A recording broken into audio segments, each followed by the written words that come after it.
होता है कि हम लोग किसी भी काम को शुरू करने से पहले बहुत ज़्यादा उत्साह और एनर्जी से भरे रहते हैं, मगर जब अपनी पहली कोशिश करने में हमें उस काम में सफलता नहीं मिलती, तब हमारा एक्साइटमेंट थोड़ा कम हो जाता है। दूसरी कोशिश करते समय हमें उस काम को करने की उतनी खुशी नहीं रहती जितनी पहली बार में थी। इसका सबसे बड़ा रीज़न है कि तब हमारे मन में सवाल उठने लगते हैं कि इस बार भी सफल नहीं हुए तो।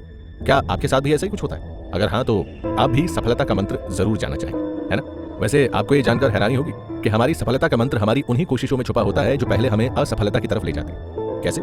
आइए इस प्रश्न का उत्तर जानते हैं भगवान बुद्ध की एक ऐसी कहानी से, जिसमें हमारे जैसा एक साधारण इंसान उनसे प्रश्न करता है कि मैं किसी भी काम को बार बार करने पर भी सफल नहीं हो पाता, कैसे पता करूं कि मुझे कितने प्रयासों के बाद सफलता मिलेगी? तब भगवान बुद्ध उसे सफलता का मंत्र देते हैं। क्या है वो मंत्र? चलिए जानते हैं आज की इस कुक बाइट में।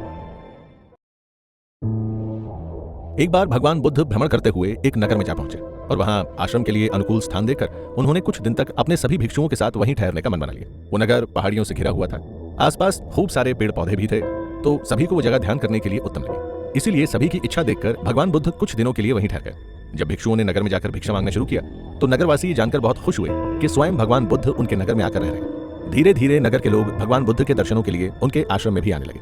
कुछ लोग ऐसे भी थे जो अपनी छोटी बड़ी समस्याओं का समाधान पूछने के लिए भी आते थे। ऐसे ही लोगों में शामिल था विनय।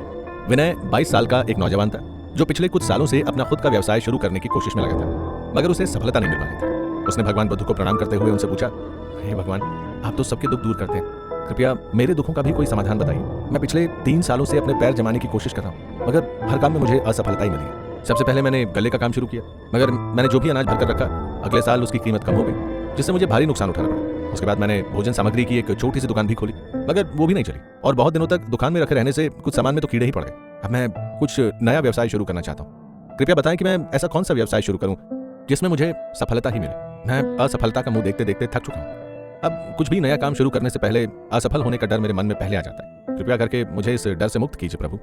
विनय की बातें सुनकर भगवान बुद्ध मुस्कुराते हुए बोले, तुम्हें डर असफलता से है या इस बात से कि तुम्हें फिर से सब कुछ शुरू करना पड़ेगा? मतलब मैं समझा नहीं प्रभु, विनय ने हैरानी से पूछा। तो भगवान बुद्ध ने अपनी बात को स्पष्ट करते हुए कहा, देखो, किसी भी व्यवसाय के सफल होने या ना होने की बात तो तब आती है जब तुम पहले ये निश्चय कर लो कि तुम किस तरह का व्यवसाय करना चाहते हो और उस व्यवसाय के बारे में तुम्हें कितनी जानकारी है। अगर बिना जानकारी के कोई भी काम शुरू करोगे तो उसमें सफल हो पाना तो मुश्किल ही रहेगा। इसलिए मैं पूछ रहा हूँ कि तुम्हारे अंदर जो डर है वो असफलता को लेकर है या इस बात को लेकर कि अब तुम जो भी काम शुरू करने वाले हो उसके बारे में तुम्हें जानकारी है भी या नहीं? विनय को अब भी भगवान बुद्ध की बात ज्यादा समझ में नहीं आई थी, मगर फिर भी वो कुछ सोचते हुए गंभीर होकर बोला, दरअसल मुझे डर तो असफलता से ही है, बस आप मुझे सफल होने का मंत्र दे दीजिए। इस पर भगवान बुद्ध ने कहा, ठीक है, फिर पहले तुम्हें मेरा एक काम करना होगा, उसके बाद मैं तुम्हें सफलता का मंत्र भी दे दूंगा। विनय ने उत्सुकता से पूछा, कौन सा काम भगवान? भगवान बुद्ध ने आगे कहना शुरू किया, देखो विनय, इस नगर के चारों तरफ पहाड़ियां हैं, तुम उस सामने वाली पहाड़ी पर जाओ, वहां तुम्हें चींटियों का एक घर मिलेगा। तुम उस घर को तोड़ देना, मगर इस बात का ध्यान रखना कि किसी भी चींटी को नुकसान न पहुंचे। अगले दिन तुम फिर वहां जाकर देखना और अगर दोबारा तुम्हें वहां चींटियों का घर मिले तो दोबारा यही काम करना। इस तरह लगातार 7 दिनों तक तुम्हें ऐसा ही करना है। इसके बाद जब तुम 8वें दिन मेरे पास आओगे तो मैं तुम्हें सफलता का मंत्र अवश्य दे दूंगा। विनय को भगवान बुद्ध की बातें सुनकर बड़ी हैरानी हुई। विनय के साथ साथ भगवान बुद्ध के आसपास खड़े उनके आश्रम के बौद्ध भिक्षुओं को भी बड़ा अचरज हुआ, मगर वो सभी चुपचाप विनय को देखते रहे। विनय ने भगवान बुद्ध से कुछ भी नहीं कहा और पूछा और बस अपने मन में शंका लिए चुपचाप वहां से चला गया। उसके जाते ही एक बौद्ध भिक्षु ने भगवान बुद्ध से पूछा, भगवान, आपने उस युवक को ऐसा काम करने के लिए क्यों कहा? भला चींटियों का घर तोड़कर उसे सफलता का मंत्र कैसे मिल सकता है? इससे तो चींटियां और परेशान हो जाएंगी और किसी भी जीव को परेशान करके ना तो हम खुश रह सकते हैं और ना ही सफल। भगवान बुद्ध हंसते हुए बोले, जानता हूँ तुम सभी को मेरे इस आदेश पर उलझन हो रही होगी, फिक्र मत करो, वे चींटियां सुरक्षित रहेंगी। विनय भगवान बुद्ध के आश्रम से निकलकर सीधा उस पहाड़ी पर जा पहुंचा जहां ढेर सारी चींटियों ने एक बड़ा सा घर बना रखा था। विनय ने एक लकड़ी उठाई और धीरे धीरे उस घर को तोड़ने लगा। वो बहुत संभल कर ये काम कर रहा था क्योंकि भगवान बुद्ध ने उसे कहा था कि ध्यान रखना कि एक भी चींटी को नुकसान न पहुंचे।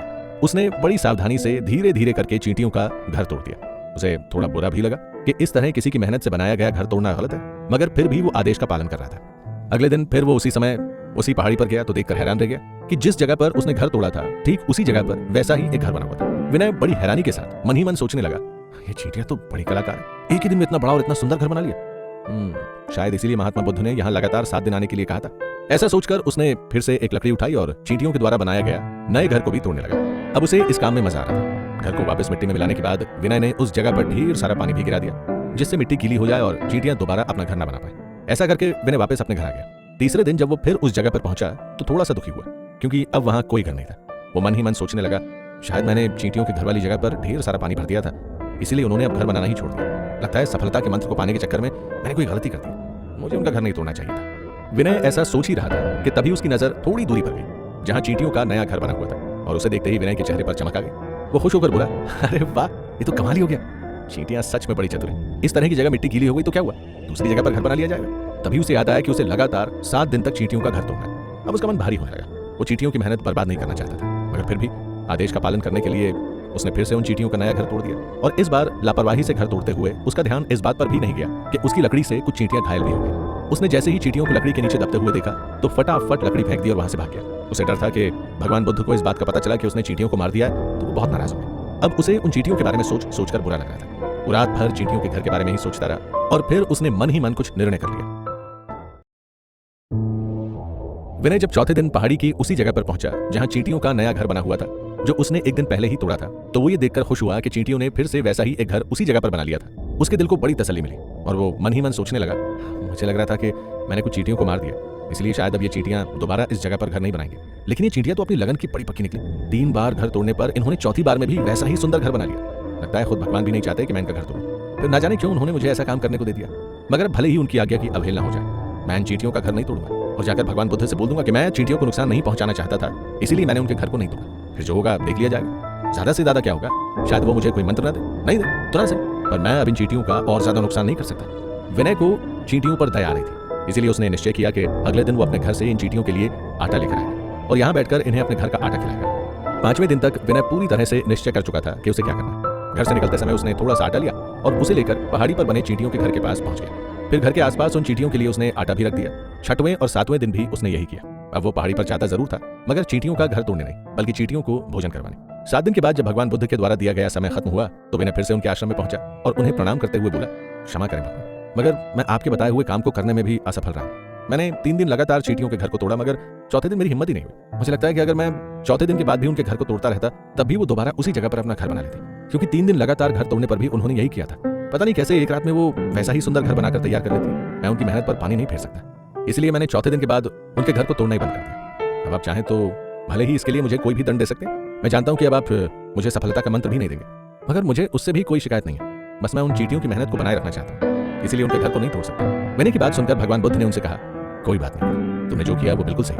अन्याय तो किसी के कहने पर भी नहीं करना चाहिए, फिर मैं तुम्हें अन्याय की ओर बढ़ाने वाला कौन होता हूँ। अच्छा, तुम अपने 7 दिनों का अनुभव मुझे बताओ। पहले दिन चींटियों का घर तोड़ते समय तुम्हारे मन में क्या भाव थे, और आखिरी दिन जब तुमने चींटियों के घर को देखा तब तुम्हारे मन में क्या भाव थे।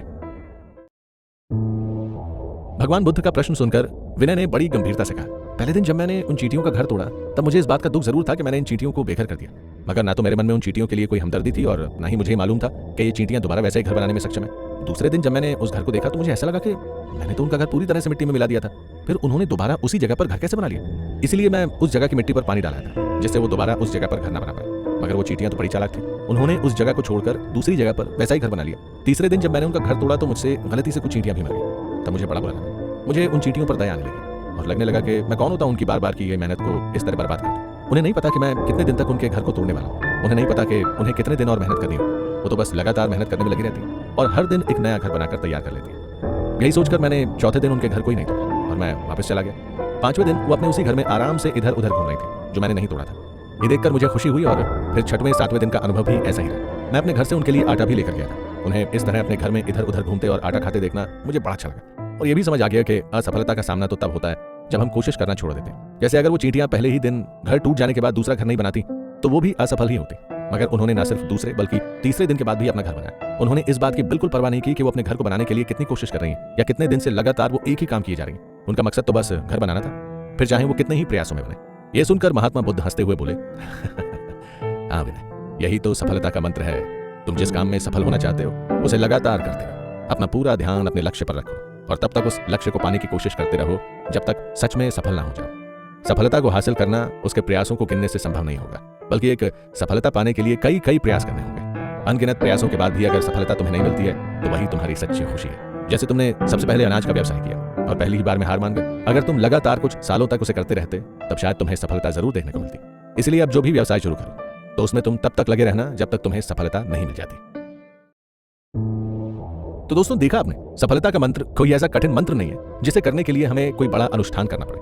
असल में ये मंत्र तो हमारी कई बार की जाने वाली कोशिशों का ही परिणाम है। किसी भी काम में पूरी तरह सफल होने के लिए बेहद जरूरी है कि हम लगातार उस काम को करते रहें, फिर चाहे जितना भी समय लगे, मगर एक ना एक दिन हमें हमारी मनचाही सफलता जरूर मिलेगी। जैसे कि उन चींटियों को इस बात से कोई फर्क नहीं पड़ रहा था कि बार बार उनका घर तोड़ा जा रहा है। उनका लक्ष्य था घर में रहना और इसके लिए उन्होंने बार बार प्रयास किया। इसी तरह हमें भी बार बार मिलने वाली असफलता से घबराना नहीं चाहिए और उससे सीख लेकर दोबारा पूरे उत्साह के साथ कोशिश में जुट जाना चाहिए। यही सफलता का मूल मंत्र है।